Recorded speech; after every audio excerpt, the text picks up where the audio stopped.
ગિરનારની લીલી પરિક્રમાને લઈને મોટા સમાચાર મળી રહ્યા છે। સમાચાર ગિરનારથી, જ્યાં ગિરનારમાં જે લીલી પરિક્રમા કરવામાં આવતી હોય છે તે લીલી પરિક્રમા હવે સ્થગિત કરવામાં આવી છે।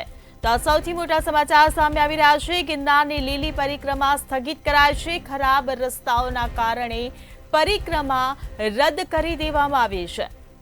તો ખરાબ રસ્તાઓને કારણે આ મોટો નિર્ણય લેવામાં આવ્યો છે।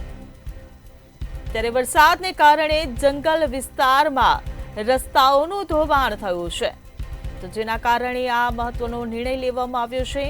ગિરનારની પરિક્રમાને લઈને આ મોટા સમાચાર સામે આવી રહ્યા છે। તો ગિરનારની લીલી પરિક્રમા સ્થગિત કરી દેવામાં આવી છે। ત્યારે ખરાબ રસ્તાને કારણે આ પરિક્રમાને રદ કરી દેવામાં આવી છે। તો ખરાબ રસ્તાઓને કારણે આ મહત્વનો નિર્ણય લેવામાં આવ્યો છે। વરસાદને કારણે જંગલ વિસ્તારમાં રસ્તાઓનું જે ધોવાણ થયું છે તેના કારણે આ નિર્ણય લેવાયો છે। તો ગિરનારથી આ સમાચાર મળી રહ્યા છે। ગિરનારની પરિક્રમાને લઈને આ મોટા સમાચાર સામે આવ્યા। વહીવટી તંત્ર એટલે કે જિલ્લા કલેક્ટર શ્રી, એસપી સાહેબ, ડીસીએફ સાહેબ, આદરણીય ધારાસભ્ય શ્રી, સાંસદ સભ્ય શ્રી અને પૂજ્ય સાધુ સંતો સાથે અમે બોરદેવી રૂટ એટલે કે પરિક્રમાના રૂટ ઉપર બોરદેવી સુધી સ્થળ પરીક્ષણ કર્યું અને ધ્યાનમાં આવ્યું છે કે ખૂબ કાદવ કીચડ છે, કોઈ સંજોગોમાં પરિક્રમા થઈ શકે એમ નથી, જેથી અમારા કોઈ પણ અન્નક્ષેત્રો પરિક્રમામાં નિઃશુલ્ક જમાડવા આવી શકે એમ નથી, કારણ કે અંદર ટ્રક કે કોઈ વસ્તુ લઈ જઈ શકે એવી પરિસ્થિતિ નથી।